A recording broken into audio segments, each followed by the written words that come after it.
अस्सलाम वालेकुम नाज़रीन, मैं हूं फरूसेल गोइंदी। आज हम बात करेंगे साना अहमदपुर शकिया पर। 200 से ज़्यादा लोग तेल लूटते हुए एक ऑयल टैंकर से हलाक हो गए, जलकर हलाक हुए। दो रद्द-ए-अमल आया, कुछ लोगों ने हुक्मरानों की नाअहली करार दिया और कुछ ने समाज पर तनकीद की। दरअसल ये मसला दोनों तरह दुरुस्त है। ये हुक्मरानी की भी नाकामी है और समाज की भी नाकामी है।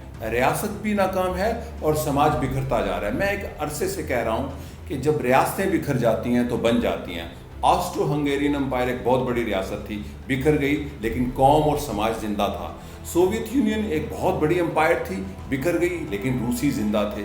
इसी तरह उस्मानी सल्तनत ख़त्म हुई, बिखर गई, लेकिन तुर्क कौम दोबारा बनी, रूस बना, ऑस्ट्रो हंगेरियन एम्पायर से नए मुल्क निकले। और इसी तरह यूगोस्लाविया अगर आप देखें, मुख्तलिफ मुल्कों की फेडरेशन थी, कन्फेडरेशन थी, ख़त्म हुई, लेकिन दोबारा कौमें बन गई। पाकिस्तान का समाज बिखर चुका है।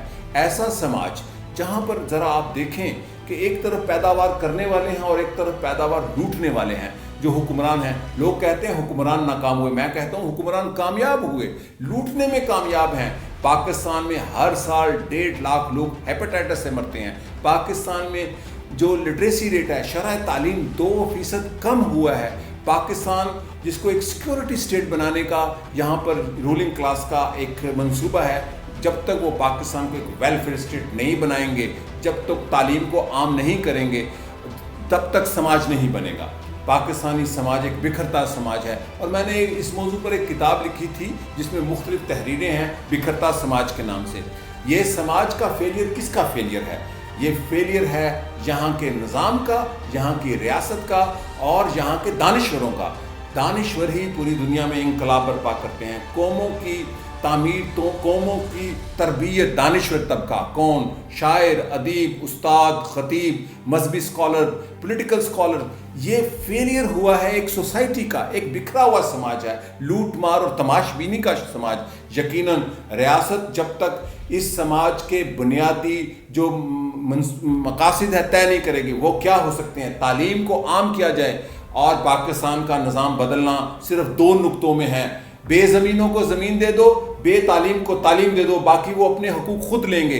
ये अफसोसनाक वाक़या हर रोज़ हम सड़कों पर देखते हैं कि कैसे ट्रैफिक का निज़ाम यहाँ पर पाकिस्तान में एक हड़बूंग मचा हुआ है। पाकिस्तान की ट्रैफिक का, पाकिस्तान में 11 सालों में 60,000 लोग ट्रैफिक के हादसात के शिकार हुए। कराची में सिर्फ 1 साल में 30,000 एक्सीडेंट होते हैं। लाहौर की सड़कें, हम मेट्रो बना रहे हैं, हम ऑरेंज ट्रेन बना रहे हैं, लेकिन हम ह्यूमन डेवलपमेंट पे कुछ इन्वेस्ट नहीं कर रहे।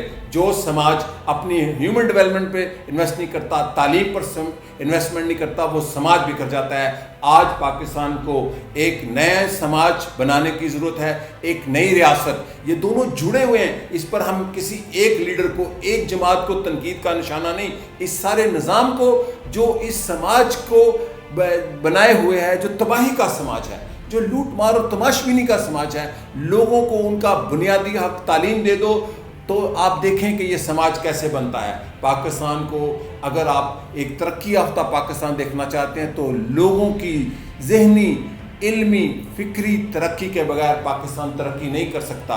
जदीद बसें लाने से, जदीद ट्रेनें लाने से कोई समाज नहीं बनता। समाज इंसानों की डेवलपमेंट से बनते हैं और पाकिस्तान में एक तरक्की याफ्ता इंसान बनाना सबसे बड़ा अहम पाकिस्तान का नुक्ता होना चाहिए यहाँ की तरक्की का। जब तक इंसान तरक्की नहीं करेगा, पाकिस्तान तरक्की नहीं करेगा, समाज तरक्की नहीं करेगा। इसी के साथ इजाज़त चाहता हूँ। शुक्रिया और खुदा हाफिज़।